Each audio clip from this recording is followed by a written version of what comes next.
इस YouTube channel ਤੇ ਸਵਾਗਤ ਕਰਦੇ ਹਾਂ ਆਪ ਸਭ ਜੀ ਦਾ। ਅਗਰ ਇਹ ਵੀਡੀਓ ਤੁਹਾਨੂੰ ਅੱਛੀ ਲੱਗੇ ਤਾਂ ਜ਼ਰੂਰ ਇਸ ਨੂੰ ਲਾਈਕ ਕਰਨਾ, ਸ਼ੇਅਰ ਕਰਨਾ ਔਰ ਇਸ ਚੈਨਲ ਨੂੰ ਜ਼ਰੂਰ ਸਬਸਕ੍ਰਾਈਬ ਕਰਨਾ।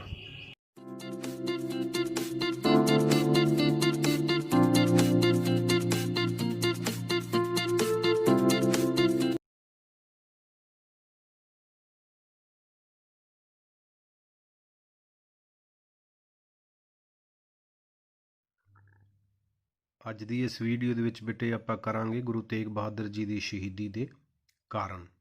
ਪਿਛਲੀ ਵੀਡੀਓ ਦੇ ਵਿੱਚ ਆਪਾਂ ਉਹਨਾਂ ਦੇ ਸ਼ੁਰੂਆਤੀ ਜੀਵਨ ਬਾਰੇ, ਕਿਸ ਤਰ੍ਹਾਂ ਉਹਨਾਂ ਨੂੰ ਗੁਰੂ ਗੱਦੀ ਜਿਹੜੀ ਆ ਉਹ ਪ੍ਰਾਪਤ ਹੋਈ ਔਰ ਕਿਸ ਤਰ੍ਹਾਂ ਉਹਨਾਂ ਨੇ ਯਾਤਰਾਵਾਂ ਕੀਤੀਆਂ ਜਿਸ ਨਾਲ ਉਹ ਬੜੇ ਪ੍ਰਸਿੱਧ ਹੋ ਗਏ, ਪਾਪੂਲਰ ਹੋ ਗਏ ਔਰ ਮੁਗਲ ਬਾਦਸ਼ਾਹ ਔਰੰਗਜ਼ੇਬ ਜਿਹੜਾ ਹੈ ਉਹਨਾਂ ਤੋਂ ਜੈਲਸ ਹੋ ਗਿਆ।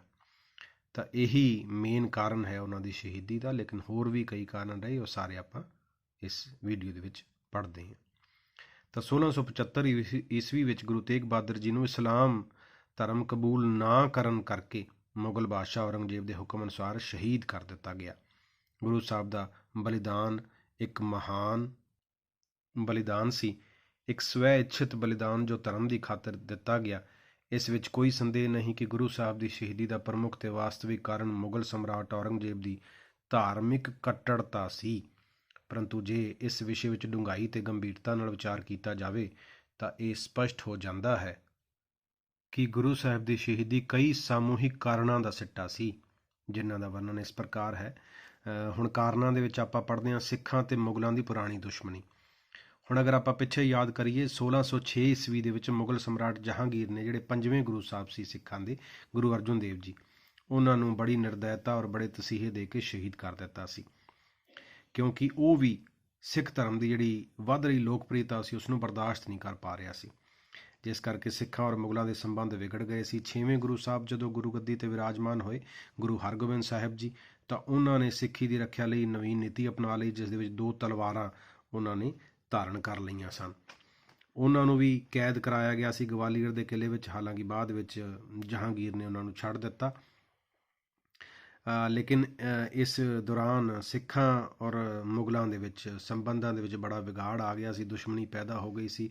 ਹਾਲਾਂਕਿ ਉਸ ਤੋਂ ਬਾਅਦ 7ਵੇਂ ਗੁਰੂ ਸਾਹਿਬ ਗੁਰੂ ਹਰ ਰਾਏ ਜੀ ਔਰ 8ਵੇਂ ਗੁਰੂ ਸਾਹਿਬ ਗੁਰੂ ਹਰਕ੍ਰਿਸ਼ਨ ਜੀ, ਜਿਹੜੇ ਕਿ ਗੁਰੂ ਤੇਗ ਬਹਾਦਰ ਜੀ ਤੋਂ ਪਹਿਲਾਂ ਦੇ ਗੁਰੂ ਸਨ, ਤਾਂ ਉਹਨਾਂ ਨੇ ਸ਼ਾਂਤੀ ਪ੍ਰਿਯ ਨੀਤੀ ਅਪਣਾਈ ਸੀ। ਲੇਕਿਨ ਮੁਗਲ ਬਾਦਸ਼ਾਹਾਂ ਦੇ ਮਨ ਵਿੱਚੋਂ ਹਜੇ ਵੀ ਸਿੱਖਾਂ ਦੇ ਪ੍ਰਤੀ ਜੋ ਵੈਰ ਭਾਵਨਾ ਸੀ ਉਹ ਦੂਰ ਨਹੀਂ ਹੋ ਸਕੀ ਸੀ।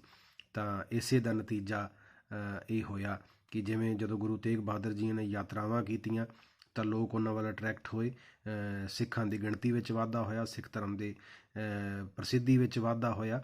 ਤਾਂ ਇਸ ਕਰਕੇ ਮੁਗਲ ਬਾਦਸ਼ਾਹ ਨੇ ਗੁਰੂ ਤੇਗ ਬਹਾਦਰ ਜੀ ਨੂੰ ਦਿੱਲੀ ਬੁਲਾਇਆ। ਜਦੋਂ ਗੁਰੂ ਤੇਗ ਬਹਾਦਰ ਜੀ ਨੇ 1665 ਈਸਵੀ ਵਿੱਚ ਵੀ ਧਰਮ ਪ੍ਰਚਾਰ ਲਈ ਉਹ ਗਏ ਸਨ, ਤਾਂ ਵਿਚਾਲੇ ਧਮਤਾਨ ਤੇ ਆਪਾਂ ਪਿੱਛੇ ਲਾਸਟ ਵੀਡੀਓ 'ਚ ਗੱਲ ਕੀਤੀ ਸੀ ਕਿ ਉੱਥੋਂ ਉਹਨਾਂ ਨੂੰ ਗ੍ਰਿਫਤਾਰ ਕਰਕੇ ਦਿੱਲੀ ਲਿਆਇਆ ਗਿਆ ਸੀ, ਲੇਕਿਨ ਬਾਅਦ ਵਿੱਚ ਉਹਨਾਂ ਨੂੰ ਇੱਕ ਵਾਰੀ ਛੱਡ ਦਿੱਤਾ ਗਿਆ ਸੀ। ਤਾਂ ਪੁਰਾਣੀ ਦੁਸ਼ਮਣੀ ਇਹ ਇੱਕ ਆਪਾਂ ਕਾਰਨ ਕਹਿ ਸਕਦੇ ਹਾਂ। ਦੂਸਰਾ, ਔਰੰਗਜ਼ੇਬ ਦੀ ਹੱਠ ਧਰਮੀ, ਕਿਉਂਕਿ ਔਰੰਗਜ਼ੇਬ ਜਿਹੜਾ ਸੀ ਕੱਟੜ ਸੁੰਨੀ ਮੁਸਲਮਾਨ ਸੀ। ਉਹ ਭਾਰਤ ਨੂੰ ਦਾਰੁਲ ਇਸਲਾਮ ਅਰਥਾਤ ਇਸਲਾਮ ਦੀ ਧਰਤੀ, ਯਾਨੀ ਜਿੱਥੇ ਸਿਰਫ ਮੁਸਲਮਾਨ ਹੀ ਹੋਣ, ਹੋਰ ਕੋਈ ਧਰਮ ਨਾ ਹੋਵੇ, ਉਹ ਬਣਾਉਣਾ ਚਾਹੁੰਦਾ ਸੀ। ਗੁਰੂ ਤੇਗ ਬਹਾਦਰ ਜੀ ਦੀ ਗੁਰੂਆਈ ਦਾ ਜਿਹੜਾ ਸਮਾਂ ਸੀ, ਉਸ ਸਮੇਂ ਹਿੰਦੂਆਂ ਦੇ ਵਿੱਚ ਇੱਕ ਡਰ ਦੀ ਭਾਵਨਾ ਪਹਿਲਾਂ ਸੀ, ਜਿਹੜੀ ਗੁਰੂ ਸਾਹਿਬ ਦੇ ਪ੍ਰਭਾਵ ਕਰਕੇ ਅੱਗੇ ਨਾਲੋਂ ਘਟ ਰਹੀ ਸੀ। ਅੰਧ ਵਿਸ਼ਵਾਸ ਉਹਨਾਂ 'ਚ ਘਟ ਰਹੇ ਸੀ, ਗੁਰੂ ਸਾਹਿਬ ਦੀ ਲੋਕਪ੍ਰਿਯਤਾ ਵੱਧ ਰਹੀ ਸੀ। ਤਾਂ ਹਿੰਦੂਆਂ ਤੋਂ ਵਧੇਰੇ ਟੈਕਸ ਮੁਗਲ ਸਰਕਾਰ ਜਿਹੜੀ ਹੈ ਉਹ ਵਸੂਲ ਕਰਦੀ ਸੀ। ਉਹਨਾਂ ਨੂੰ ਆਪਣੇ ਤਿਉਹਾਰ ਦੀਵਾਲੀ, ਹੋਲੀ ਆਦਿ ਮਨਾਉਣ ਦੀ ਮਨਾਹੀ ਸੀ। ਉਹਨਾਂ ਦੇ ਮੰਦਰ ਤੇ ਸਕੂਲ ਢਾਹ ਦਿੱਤੇ ਜਾਂਦੇ ਸਨ। ਇਸ ਤਰ੍ਹਾਂ ਦੇ ਹੁਕਮ ਮੁਗਲ ਬਾਦਸ਼ਾਹ ਦਿੰਦਾ ਸੀ। ਸਿੱਖਾਂ ਦੇ ਧਾਰਮਿਕ ਸਥਾਨਾਂ ਨੂੰ ਨਸ਼ਟ ਕਰ ਦਿੱਤਾ ਜਾਂਦਾ ਸੀ। ਤਾਂ ਇਸ ਤਰ੍ਹਾਂ ਦੇ ਸ਼ਾਹੀ ਫਰਮਾਨ ਜਿਹੜੇ ਸੀ ਉਹ ਅਕਸਰ ਮੁਗਲ ਜਿਹੜੇ ਸੂਬੇਦਾਰ ਸੀ ਜਾਂ ਮੁਗਲ ਫੌਜਦਾਰ ਸੀ, ਉਹ ਇਹਨਾਂ ਚੀਜ਼ਾਂ ਦਾ ਇਸਤੇਮਾਲ ਜਿਹੜਾ ਹੈ ਉਹ ਕਰਦੇ ਸਨ। ਗੁਰਦੁਆਰੇ ਔਰ ਮੰਦਰਾਂ ਨੂੰ ਢਾਹ ਕੇ ਉਹਨਾਂ ਦੀ ਜਗ੍ਹਾ 'ਤੇ ਮਸਜਿਦਾਂ ਜਿਹੜੀਆਂ ਹੈ ਉਹ ਬਣਾ ਦਿੱਤੀਆਂ ਜਾਂਦੀਆਂ ਸਨ। ਗੁਰੂ ਤੇਗ ਬਹਾਦਰ ਜੀ ਅਸਾਮ ਦੀ ਯਾਤਰਾ ਜਦੋਂ ਕਰ ਰਹੇ ਸਨ, ਜਦੋਂ ਕਿ ਉਹਨਾਂ ਨੂੰ ਔਰੰਗਜ਼ੇਬ ਦੇ ਹਿੰਦੂਆਂ ਤੇ ਸਿੱਖਾਂ ਵਿਰੁੱਧ ਕੀਤੇ ਜਾ ਰਹੇ ਕੰਮਾਂ ਦਾ ਜਦੋਂ ਪਤਾ ਲੱਗਿਆ, ਤਾਂ ਉਹਨਾਂ ਨੇ ਝੱਟ ਆਪਣੀ ਯਾਤਰਾ ਸਮਾਪਤ ਕਰਕੇ ਪੰਜਾਬ ਵਾਪਸ ਆਉਣ ਦਾ ਫੈਸਲਾ ਕਰ ਲਿਆ, ਕਿਉਂਕਿ ਸਿੱਖ ਧਰਮ ਦਾ ਮੁਖੀਆ ਹੋਣ ਦੇ ਨਾਤੇ ਗੁਰੂ ਸਾਹਿਬ ਇਸ ਮੁਸ਼ਕਲ ਸਮੇਂ ਦੇ ਵਿੱਚ ਆਪਣੇ ਸਿੱਖਾਂ ਦਾ ਜਿਹੜਾ ਸਾਥ ਦੇਣਾ ਉਹ ਆਪਣਾ ਧਰਮ ਔਰ ਕਰਤੱਵਯ ਸਮਝਦੇ ਸੀ। ਔਰ ਜਦੋਂ ਆਏ ਤਾਂ ਫਿਰ ਉਹਨਾਂ ਨੇ ਆਪਦੇ ਆਤਮ ਬਲੀਦਾਨ ਦੇਣ ਦਾ ਨਿਸ਼ਚਾ ਕਰ ਲਿਆ। ਇਹ ਦੂਸਰਾ ਕਾਰਨ ਸੀ ਜੀ। ਤੀਸਰਾ ਹੈ ਨਕਸ਼ਬੰਦੀਆਂ ਦਾ ਔਰੰਗਜ਼ੇਬ ਉੱਤੇ ਪ੍ਰਭਾਵ। ਹੁਣ ਸ਼ੇਖ ਅਹਿਮਦ ਸਰਹਿੰਦੀ ਦਾ ਜਿਹੜਾ ਪੁੱਤਰ ਸੀ ਸ਼ੇਖ ਮਾਸੂਮ, ਜੋ 1624 ਤੋਂ 1668 ਈਸਵੀ ਤੱਕ ਸਰਹੰਦ ਦੇ ਨਕਸ਼ਬੰਦੀਆਂ ਦਾ ਜਿਹੜਾ ਸੀ ਮੁਖੀ ਰਿਹਾ ਸੀ, ਉਹਨਾਂ ਦਾ ਗੁਰੂ ਕਹਿ ਲਓ, ਹੈੱਡ ਕਹਿ ਲਓ। ਔਰੰਗਜ਼ੇਬ ਦਾ ਨਿਕਟਵਰਤੀ ਉਹ ਮਿੱਤਰ ਸੀ। ਸ਼ਾਹਜ਼ਾਦੇ ਦੇ ਰੂਪ ਵਿੱਚ ਔਰੰਗਜ਼ੇਬ ਉਸ ਦੇ ਪ੍ਰਭਾਵ ਹੇਠ ਸੀ, ਔਰ ਸ਼ੇਖ ਮਾਸੂਮ ਦਾ ਪੁੱਤਰ ਸ਼ੇਖ ਸੈਫੂਦੀਨ ਕਈ ਵਰ੍ਹੇ ਮੁਗਲ ਦਰਬਾਰ ਵਿੱਚ ਰਿਹਾ ਸੀ, ਕੰਮ ਕਰਦਾ ਸੀ। ਮੰਨਿਆ ਜਾਂਦਾ ਹੈ ਕਿ ਔਰੰਗਜ਼ੇਬ ਨੇ ਹਿੰਦੂਆਂ ਵਿਰੁੱਧ ਜ਼ਿਆਦਾਤਰ ਕੰਮ ਉਸ ਦੇ ਪ੍ਰਭਾਵ ਹੇਠ ਆ ਕੇ ਹੀ ਕੀਤੇ ਸਨ, ਕਿਉਂਕਿ ਨਕਸ਼ਬੰਦੀ ਸਿਲਸਿਲਾ ਅਗਰ ਆਪਾਂ ਯਾਦ ਕਰੀਏ ਪਿੱਛੇ 5ਵੇਂ ਗੁਰੂ ਸਾਹਿਬ ਗੁਰੂ ਅਰਜਨ ਦੇਵ ਜੀ ਦੇ ਟਾਈਮ ਦੀ ਗੱਲ ਕਰੀਏ, ਉਦੋਂ ਵੀ ਨਕਸ਼ਬੰਦੀ ਸਿਲਸਿਲਾ ਆਪਾਂ ਇੱਕ ਉਹਨਾਂ ਦੀ ਸ਼ਹੀਦੀ ਦੇ ਕਾਰਨਾਂ ਵਿੱਚ ਪੜ੍ਹਿਆ ਸੀ, ਤਾਂ ਹਜੇ ਵੀ ਉਹਨਾਂ ਨੇ ਹਿੰਦੂ ਔਰ ਸਿੱਖਾਂ ਦਾ ਵਿਰੋਧ ਜਿਹੜਾ ਹੈ ਉਹ ਛੱਡਿਆ ਨਹੀਂ ਸੀ। ਪਹਿਲੇ ਉਹਨਾਂ ਨੇ ਜਹਾਂਗੀਰ ਨੂੰ ਭੜਕਾਇਆ ਸੀ ਔਰ ਹੁਣ ਉਹਨਾਂ ਨੇ ਔਰੰਗਜ਼ੇਬ ਨੂੰ ਭੜਕਾਇਆ। ਤਾਂ ਨਕਸ਼ਬੰਦੀ ਜਿਹੜੇ ਸੀ ਉਹ ਗੁਰੂ ਤੇਗ ਬਹਾਦਰ ਸਾਹਿਬ ਨਾਲ ਵੀ ਈਰਖਾ ਕਰਦੇ ਸਨ, ਕਿਉਂਕਿ ਗੁਰੂ ਸਾਹਿਬ ਦੀ ਮਾਲਵਾ ਪ੍ਰਦੇਸ਼ ਵਿੱਚ ਦਿਨੋ ਦਿਨ ਪ੍ਰਸਿੱਧੀ ਜਿਹੜੀ ਹੈ ਉਹ ਵੱਧ ਰਹੀ ਸੀ, ਤਾਂ ਇਸ ਕਰਕੇ ਉਹ ਮੁਗਲ ਬਾਦਸ਼ਾਹ ਨੂੰ ਭੜਕਾਉਂਦੇ ਰਹਿੰਦੇ ਸੀ। ਇੱਕ ਕਾਰਨ ਇਹ ਵੀ ਬਣਿਆ। ਅਗਲਾ ਕਾਰਨ ਹੈ ਗੁਰੂ ਜੀ ਦੀਆਂ ਸਿੱਖ ਧਰਮ ਦੇ ਪ੍ਰਚਾਰ ਲਈ ਯਾਤਰਾਵਾਂ। ਆਪਾਂ ਪਿੱਛੇ ਲਾਸਟ ਵੀਡੀਓ ਦੇ ਵਿੱਚ ਬੇਟੇ ਦੇਖਿਆ ਕਿ ਗੁਰੂ ਤੇਗ ਬਹਾਦਰ ਜੀ ਨੇ ਜਗ੍ਹਾ ਜਗ੍ਹਾ 'ਤੇ ਜਾ ਕੇ ਲੋਕਾਂ ਨਾਲ ਇੰਟਰੈਕਸ਼ਨ ਕੀਤੀ, ਗੱਲਬਾਤ ਕੀਤੀ, ਉਹਨਾਂ ਦੇ ਅੰਧ ਵਿਸ਼ਵਾਸਾਂ ਨੂੰ ਦੂਰ ਕਰਨ ਦੀ ਕੋਸ਼ਿਸ਼ ਕੀਤੀ, ਉਹਨਾਂ ਦੇ ਜੀਵਨ ਨੂੰ ਸੁਧਾਰ ਲਿਆਉਣ ਦੀ ਕੋਸ਼ਿਸ਼ ਕੀਤੀ, ਧਾਰਮਿਕ ਉਹਨਾਂ ਦਾ ਜੀਵਨ ਉੱਚ ਸਤਰ ਦਾ ਹੋਵੇ ਐਸੇ ਪ੍ਰਯਾਸ ਕੀਤੇ, ਔਰ ਇਹ ਸਾਰੀਆਂ ਯਾਤਰਾਵਾਂ ਉਹਨਾਂ ਨੇ ਕੀਤੀਆਂ। ਅਲੱਗ-ਅਲੱਗ ਥਾਵਾਂ 'ਤੇ ਉਹ ਗਏ। ਕਾਫੀ ਲੰਬਾ ਚੌੜਾ ਜਿਹੜਾ ਸਮਾਂ ਸੀ ਇਸ ਯਾਤਰਾਵਾਂ ਦੇ ਵਿੱਚ ਉਹਨਾਂ ਨੇ ਗੁਜ਼ਾਰਿਆ, ਜਿਸ ਕਰਕੇ ਮੁਗਲ ਬਾਦਸ਼ਾਹ ਨੂੰ ਇੱਕ ਤਰ੍ਹਾਂ ਦਾ ਖਤਰਾ ਲੱਗਣ ਲੱਗ ਗਿਆ। ਉਹ ਬਹੁਤ ਜ਼ਿਆਦਾ ਜੈਲਸ ਹੋ ਗਿਆ, ਤਾਂ ਕਿਉਂਕਿ ਬਹੁਤ ਜ਼ਿਆਦਾ ਲੋਕ 9ਵੇਂ ਗੁਰੂ ਸਾਹਿਬ ਦੇ ਵਿਅਕਤੀਤਵ ਤੋਂ ਪ੍ਰਭਾਵਿਤ ਹੋ ਰਹੇ ਸਨ ਔਰ ਸਿੱਖ ਬਣ ਰਹੇ ਸਨ, ਹਾਲਾਂਕਿ ਉਹਨਾਂ ਦੇ ਮੁਸਲਮਾਨ ਵੀ ਇਸ ਦੇ ਵਿੱਚ ਸ਼ਾਮਲ ਸੀ। ਇਸੇ ਗੱਲ ਤੋਂ ਮੁਗਲ ਬਾਦਸ਼ਾਹ ਜਿਹੜਾ ਹੈ ਉਹ ਡਰ ਗਿਆ ਸੀ ਔਰ ਉਸ ਨੂੰ ਖਤਰਾ ਪੈਦਾ ਹੋਇਆ, ਔਰ ਅਜਿਹੀਆਂ ਰਿਪੋਰਟਾਂ ਗੁਰੂ ਸਾਹਿਬ ਨੂੰ ਕਹਿ ਰਿਹਾ ਮੁਗਲ ਬਾਦਸ਼ਾਹ ਔਰੰਗਜ਼ੇਬ ਨੂੰ ਮਿਲੀਆਂ ਸਨ। ਇਸ ਕਰਕੇ ਉਹਨਾਂ ਨੇ ਗੁਰੂ ਸਾਹਿਬ ਨੂੰ ਸਜ਼ਾ ਦੇਣ ਦਾ ਫੈਸਲਾ ਕੀਤਾ। ਅਗਲਾ ਕਾਰਨ ਆਪਾਂ ਪੜ੍ਹਾਂਗੇ ਗੁਰੂ ਜੀ ਦੀਆਂ ਅਖੌਤੀ ਰਾਜਨੀਤਿਕ ਤੇ ਸੈਨਿਕ ਕਾਰਵਾਈਆਂ। ਹੁਣ ਕਈ ਐਸੇ ਇਤਿਹਾਸਕਾਰ ਵੀ ਨੇ ਜਿਹੜੇ ਕਹਿੰਦੇ ਨੇ ਕਿ ਗੁਰੂ ਤੇਗ ਬਹਾਦਰ ਜੀ ਦੀਆਂ ਕਈ ਐਸੀਆਂ ਸੈਨਿਕ ਤੇ ਰਾਜਨੀਤਿਕ ਕਾਰਵਾਈਆਂ ਸਨ ਜਿਨ੍ਹਾਂ ਕਰਕੇ ਉਹਨਾਂ ਨੂੰ ਰਾਜਨੀਤਿਕ ਅਪਰਾਧੀ ਕਿਹਾ ਜਾ ਸਕਦਾ ਹੈ। ਸਿਆਰੁਲ ਮੁਤਾਖਰੀਨ ਹੈ ਜੋ ਜਿਸ ਦਾ ਲੇਖਕ ਇੱਕ ਪੁਸਤਕ ਹੈ, ਜਿਸ ਦਾ ਲੇਖਕ ਗੁਲਾਮ ਹੁਸੈਨ ਸੀ। ਉਹ ਕੀ ਲਿਖਦਾ ਹੈ ਆਦੀ ਕਿਤਾਬ ਦੇ ਵਿੱਚ, ਗੁਰੂ ਤੇਗ ਬਹਾਦਰ ਜੀ ਦੇ ਅਧਿਆਤਮਿਕ ਸੰਖਿਆ ਵਿੱਚ ਅਨੁਯਾਈ ਸਨ ਅਤੇ ਉਹ ਬੜੇ ਉੱਚ ਮਨਸੂਬਿਆਂ ਵਾਲੇ ਹੋ ਗਏ ਸਨ। ਹਜ਼ਾਰਾਂ ਵਿਅਕਤੀ ਉਸ ਦਾ ਸਾਥ ਦਿੰਦੇ ਸਨ। ਸਮਕਾਲੀ ਸੰਤ ਹਾਫਿਜ਼ ਅਹਿਮਦ ਦੇ ਵੀ ਬਹੁਤ ਵੱਡੀ ਗਿਣਤੀ ਵਿੱਚ ਪੈਰੋਕਾਰ ਸਨ। ਦੋਹਾਂ ਨੇ ਮਿਲ ਕੇ ਹਿੰਦੂਆਂ ਤੇ ਮੁਸਲਮਾਨਾਂ ਕੋਲੋਂ ਜੋਰੀ ਧਨ ਇਕੱਠਾ ਕਰਨਾ ਆਰੰਭ ਕਰ ਦਿੱਤਾ। ਵਾਸਤਵ ਵਿੱਚ ਉਪਰੋਕਤ ਵਿਚਾਰ ਠੀਕ ਨਹੀਂ, ਇਹ ਹੁਣ ਗੁਲਾਮ ਹੁਸੈਨ ਕਹਿੰਦਾ ਹੈ।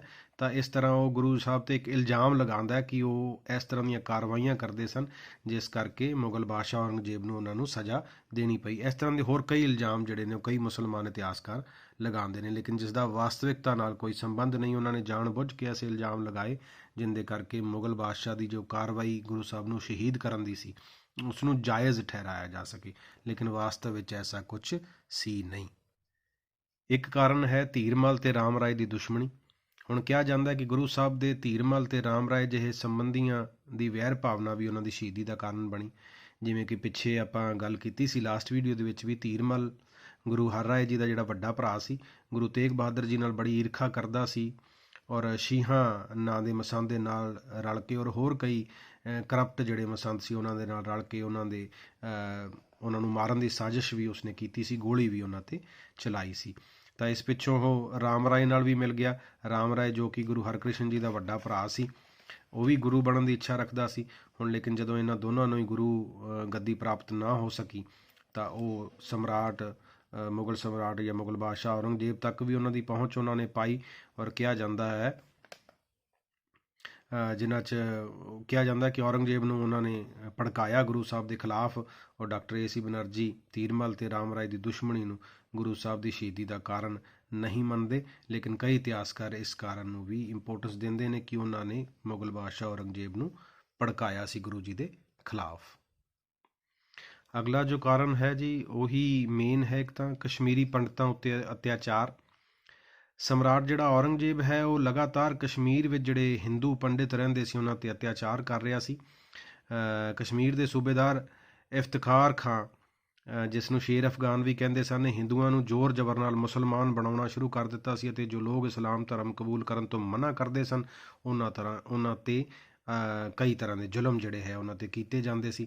ਅਤੀ ਦੁਖੀ ਅਵਸਥਾ ਵਿੱਚ ਕਸ਼ਮੀਰੀ ਪੰਡਤ ਜਿਹੜੇ ਸੀ ਇਕੱਠੇ ਹੋਣ ਦਾ ਉਹਨਾਂ ਨੇ ਫੈਸਲਾ ਕੀਤਾ। ਉਹਨਾਂ ਨੂੰ ਸਰਕਾਰ ਦੇ ਅਤਿਆਚਾਰਾਂ ਦੇ ਵਿਰੁੱਧ ਗੁਰੂ ਤੇਗ ਬਹਾਦਰ ਜੀ ਅੱਗੇ ਪ੍ਰਾਰਥਨਾ ਕਰਨ ਦਾ ਉਹਨਾਂ ਨੇ ਫੈਸਲਾ ਲਿਆ। ਇਸ ਲਈ 25 ਮਈ 1675 ਈਸਵੀ ਨੂੰ ਪੰਡਤ ਕਿਰਪਾ ਰਾਮ ਦੀ ਅਗਵਾਈ ਹੇਠ 16 ਕਸ਼ਮੀਰੀ ਪੰਡਤਾਂ ਦਾ ਇੱਕ ਜੱਥਾ ਆਨੰਦਪੁਰ ਵਿਖੇ ਗੁਰੂ ਸਾਹਿਬ ਨੂੰ ਆ ਕੇ ਮਿਲਿਆ। ਉਹਨਾਂ ਨੇ ਗੁਰੂ ਸਾਹਿਬ ਨੂੰ ਇਫਤਖਾਰ ਖਾਨ ਦੁਆਰਾ ਕਸ਼ਮੀਰੀ ਬ੍ਰਾਹਮਣਾਂ ਉੱਤੇ ਢਾਏ ਜਾ ਰਹੇ ਜ਼ੁਲਮਾਂ ਬਾਰੇ ਵਿਸਤਾਰ ਵਿੱਚ ਸੂਚਨਾ ਦਿੱਤੀ ਤੇ ਆਪਣੀ ਰੱਖਿਆ ਲਈ ਉਹਨਾਂ ਨੂੰ ਬੇਨਤੀ ਕੀਤੀ। ਗੁਰੂ ਸਾਹਿਬ ਇਹ ਸਭ ਕੁਝ ਸੁਣ ਕੇ ਡੂੰਘੀ ਵਿਚਾਰ ਵਿੱਚ ਡੁੱਬ ਗਏ ਅਤੇ ਮਾਮਲੇ ਨੂੰ ਪੂਰੀ ਤਰ੍ਹਾਂ ਵਿਚਾਰਨ ਤੋਂ ਬਾਅਦ ਉਹਨਾਂ ਨੇ ਕੁਝ ਸ਼ਬਦ ਕਹੇ। ਕੀ ਕਿਹਾ? ਇਸ ਸਮੇਂ ਕਿਸੇ ਮਹਾਂਪੁਰਸ਼ ਦੇ ਬਲੀਦਾਨ ਨਾਲ ਹੀ ਲੋਕਾਂ ਦੇ ਦੁੱਖ ਦੂਰ ਹੋ ਸਕਦੇ ਹਨ। ਗੁਰੂ ਸਾਹਿਬ ਦੇ 9 ਵਰ੍ਹਿਆਂ ਦੇ ਸਪੁੱਤਰ ਗੋਬਿੰਦ ਦਾਸ, ਜੋ ਉਸ ਸਮੇਂ ਉੱਥੇ ਹੀ ਬੈਠੇ ਸਨ, ਤੁਰੰਤ ਬੋਲ ਉੱਠੇ, ਪਿਤਾ ਜੀ, ਇਸ ਪਵਿੱਤਰ ਅਤੇ ਸ੍ਰੇਸ਼ਟ ਕਾਰਜ ਲਈ ਤੁਹਾਡੇ ਤੋਂ ਵੱਧ ਕੇ ਯੋਗ ਮਹਾਂਪੁਰਸ਼ ਹੋਰ ਕੌਣ ਹੋ ਸਕਦਾ ਹੈ?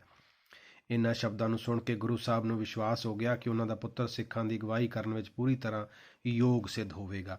ਇਸ ਲਈ ਉਹਨਾਂ ਨੇ ਆਤਮ ਬਲੀਦਾਨ ਦੇਣ ਦਾ ਨਿਸ਼ਚਾ ਕਰ ਲਿਆ। ਉਹਨਾਂ ਨੇ ਕਿਰਪਾ ਰਾਮ ਤੇ ਬਾਕੀ ਕਸ਼ਮੀਰੀ ਪੰਡਤਾਂ ਨੂੰ ਕਿਹਾ ਕਿ ਉਹ ਮੁਗਲ ਅਧਿਕਾਰੀਆਂ ਨੂੰ ਜਾ ਕੇ ਸਾਫ਼-ਸਾਫ਼ ਕਹਿ ਦਿਓ, ਸਾਡੇ ਗੁਰੂ ਤੇਗ ਬਹਾਦਰ ਸਾਹਿਬ ਗੁਰੂ ਨਾਨਕ ਦੇਵ ਜੀ ਦੀ ਗੱਦੀ ਉੱਤੇ ਬੈਠੇ ਹਨ ਅਤੇ ਉਹ ਹਿੰਦੂ ਧਰਮ ਦੇ ਰਾਖੇ ਹਨ। ਪਹਿਲਾਂ ਉਹਨਾਂ ਨੂੰ ਮੁਸਲਮਾਨ ਬਣਾਓ ਅਤੇ ਫਿਰ ਅਸੀਂ ਇਸਲਾਮ ਧਰਮ ਕਬੂਲ ਕਰ ਲਵਾਂਗੇ। ਕਸ਼ਮੀਰੀ ਪੰਡਤਾਂ ਨੇ ਗੁਰੂ ਸਾਹਿਬ ਦੇ ਹੁਕਮ ਅਨੁਸਾਰ ਇਹੋ ਸ਼ਬਦ ਜਾ ਕੇ ਇਫਤਖਾਰ ਖਾਨ ਨੂੰ ਕਹਿ ਦਿੱਤੇ। ਛੇਤੀ ਹੀ ਗੱਲ ਔਰੰਗਜ਼ੇਬ ਤੱਕ ਪਹੁੰਚਾ ਦਿੱਤੀ ਗਈ। ਮੁਗਲ ਬਾਦਸ਼ਾਹ ਦੇ ਹੁਕਮ ਤੇ ਗੁਰੂ ਸਾਹਿਬ ਨੂੰ ਦਿੱਲੀ ਬੁਲਾਇਆ ਗਿਆ। ਇਸ ਪ੍ਰਕਾਰ ਕਸ਼ਮੀਰੀ ਬ੍ਰਾਹਮਣਾਂ ਉੱਤੇ ਜ਼ੁਲਮ ਅਤੇ ਉਹਨਾਂ ਦੀ ਗੁਰੂ ਤੇਗ ਬਹਾਦਰ ਸਾਹਿਬ ਅੱਗੇ ਫਰਿਆਦ ਗੁਰੂ ਸਾਹਿਬ ਦੀ ਸ਼ਹੀਦੀ ਦਾ ਤਤਕਾਲੀਨ ਕਾਰਨ ਜਿਹੜਾ ਹੈ ਉਹ ਬਣ ਗਈ। ਗੁਰੂ ਗੋਬਿੰਦ ਸਿੰਘ ਜੀ ਨੇ ਆਪਣੀ ਆਤਮ ਕਥਾ ਬਚਿੱਤਰ ਨਾਟਕ ਵਿੱਚ ਸਪਸ਼ਟ ਸ਼ਬਦਾਂ ਵਿੱਚ ਲਿਖਿਆ ਹੈ ਕਿ ਉਹਨਾਂ ਦੇ ਪਿਤਾ ਜੀ ਨੇ ਤਿਲਕ ਅਤੇ ਜੰਜੂ ਅਰਥਾਤ ਹਿੰਦੂ ਧਰਮ ਦੀ ਰੱਖਿਆ ਲਈ ਆਪਣੇ ਜੀਵਨ ਦਾ ਬਲੀਦਾਨ ਜਿਹੜਾ ਹੈ ਉਹ ਦਿੱਤਾ ਸੀ।